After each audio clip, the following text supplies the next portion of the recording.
আমার ঘর আমার বিদ্যালয়ের পক্ষ থেকে অনলাইন ক্লাসে তোমাদের স্বাগত। আমি দীপ্তি রানী, সহকারী শিক্ষিকা, দক্ষিণ ধাওয়া মাধ্যমিক বিদ্যালয়, ধাওয়া ভান্ডারিয়া স্কুল। শিক্ষার্থীবৃন্দ, আমি আজকের আলোচনা করব আমাদের শিশু সাহিত্যিক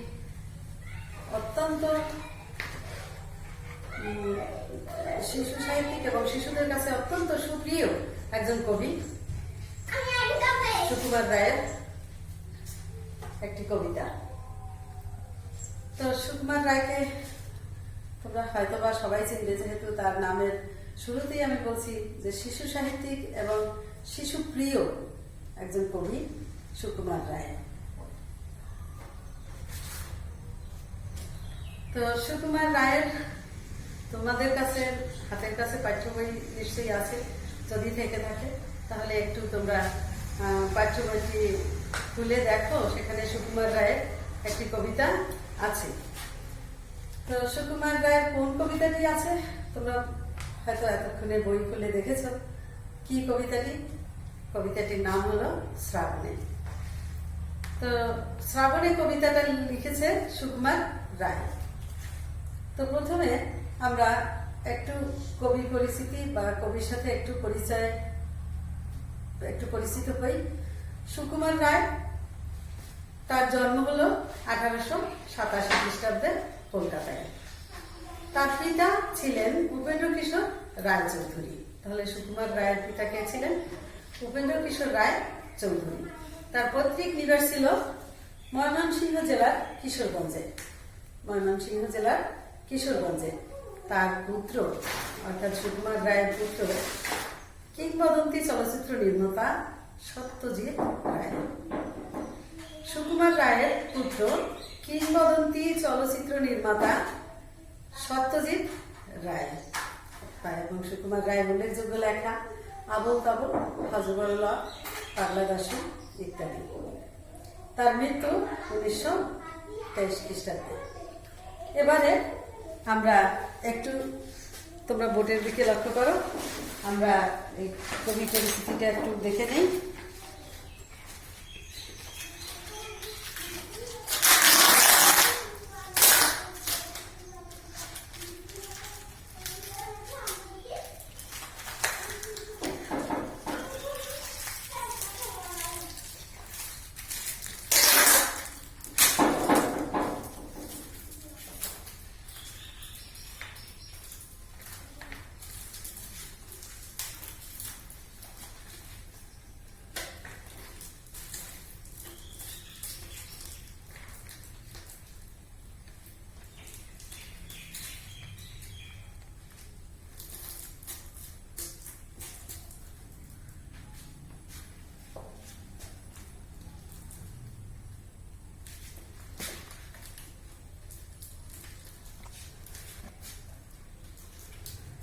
সুকুমার রায়, তার জন্ম 1887 খ্রিস্টাব্দে কলকাতায়।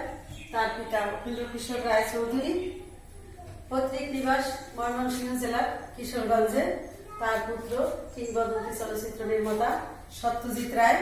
তার উল্লেখযোগ্য লেখা আবোল তাবোল, হযবরল, পাগলা দাশু এবং মৃত্যু 1923 সালে।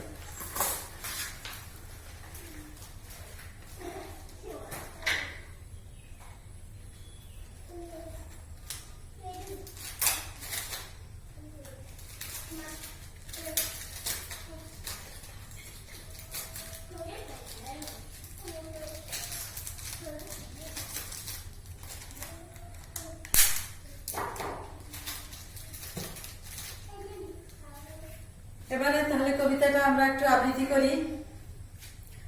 জল ঝরে সারাদিন সারা রাত, অফুরন নামতায় বাদলের ধারাপাত।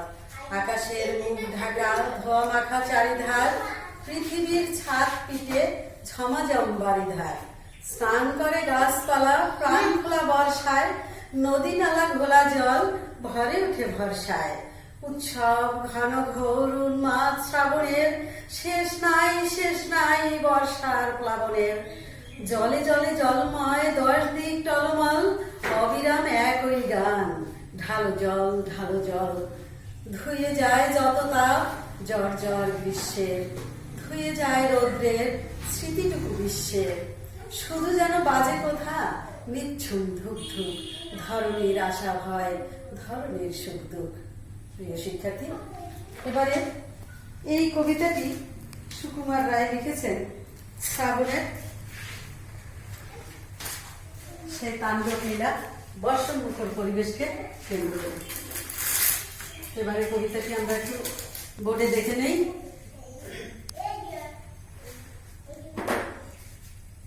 এখানে এই সুকুমার রায়ের শ্রাবণের কবিতাটির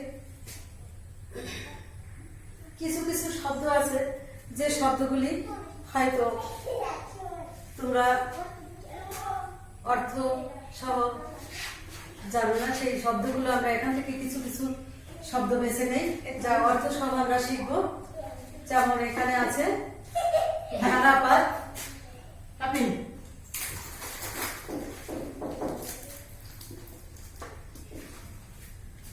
কবিতার মধ্য থেকে আমরা কিছু শব্দ খুঁজে বের করি, যেমন ধারাপাত,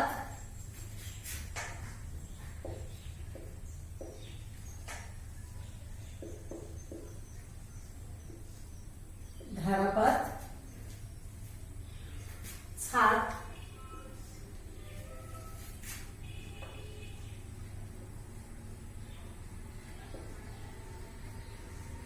ছাদ,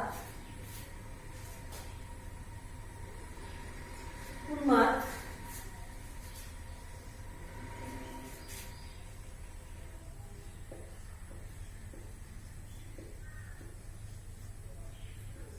উন্মাদ,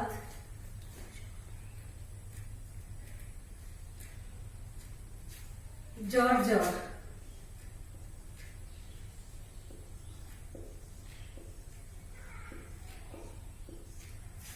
জ্বর জ্বর, নিঝুম,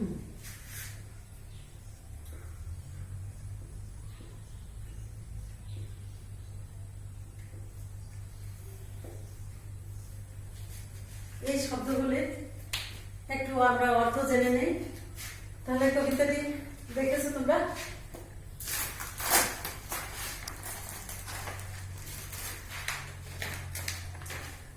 ধারাপাত, ধারাপাত শব্দের মানে হলো গণিত শেখার প্রাথমিক বই।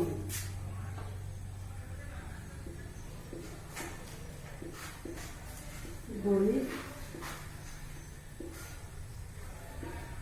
শিক্ষা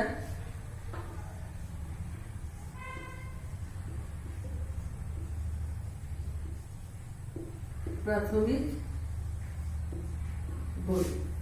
এরপরে ছাদ, ছাদ হলো একটি, ছাদ এর কথ্য রূপ। আমরা যে বাড়িতে ছাদ তৈরি করি, যাদের পাকা বাড়ি আছে তারা নিশ্চয়ই চিনে থাকবে। ছাদ, ছাদের কথ্য রূপ।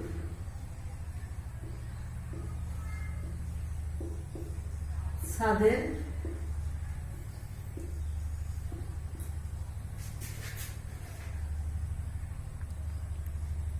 কথ্য রূপ। উন্মাদ, উন্মত্ত,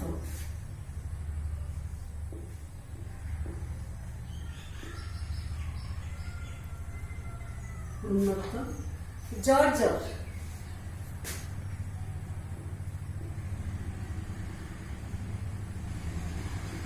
কাতর, নিঝুম,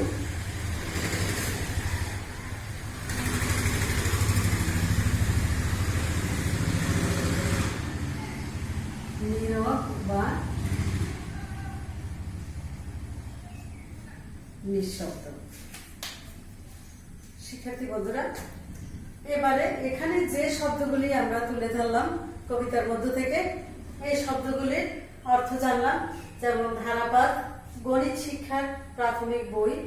তোমরা যখন প্রথম লেখাপড়া শিখেছ তখন যে ধারাপাত বইটি পড়েছ, হয়তো এখন এই ধারাপাত শব্দটা পেয়ে নূতন নূতন লাগবে এবং কেমন কি হয়তো বা অনেকেই জানো, আবার অনেকেই জানো না। তো প্রথম ক্লাসে যখন আমরা প্রথম লেখাপড়া শিখেছি তখন গণিত শিক্ষার যে বইটি ছিল সেইটি হলো এই ধারাপাত, তার নাম হলো ধারাপাত। এবারে ছাদ, ছাদ মানে ছাদের কথ্য রূপ। যারা পাকা বাড়িতে বসবাস করতেছে তারা ছাদ সম্পর্কে তাদের ধারণা আছে। সেই ছাদের পথরূপ হলো ছাদ। উন্মাদ, উন্মাদ হলো উন্মত্ত, কোনো বিষয় সম্পর্কে একেবারে কোনো বিষয়কে মানে পাগলের মতো। উন্মত্ত মানে পাগলের আরেক রূপ। জর্জর মানে কাতর। নিঝুম, নীরব বা নিঃশব্দ, এই শব্দগুলি আমরা কবিতার মধ্য থেকে তুলে ধরলাম। এই শব্দগুলি অর্থ আমরা জানলাম। এবারে এইগুলো থেকে তোমরা বাড়িতে তৈরি করবে বাক্য। এই শব্দগুলো থেকে তোমরা বাক্য তৈরি করবে। তো এবারে আমি এই শ্রাবণী কবিতাটির যে কবির লেখা বা সুকুমার রায়ের যে চিত্রটি তুলে ধরার জন্য তোমাদের পাঠ্য বইতে সে এই কবিতাটি দিয়েছেন, তো সেটি তার উপরে আমি তোমাদের একটি বাড়ির কাজ দেই যে বর্ষার দিনে তোমাদের এলাকায় কি কি পরিবর্তন ঘটে। কাজটা একটু লিখে নাও।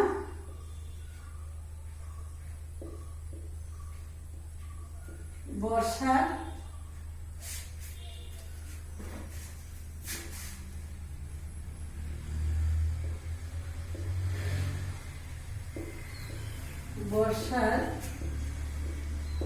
দিনে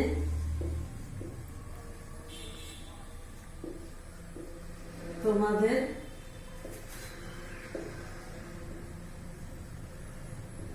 এলাকায়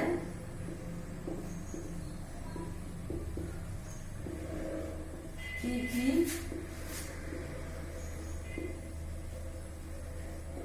পরিবর্তন ঘটে তা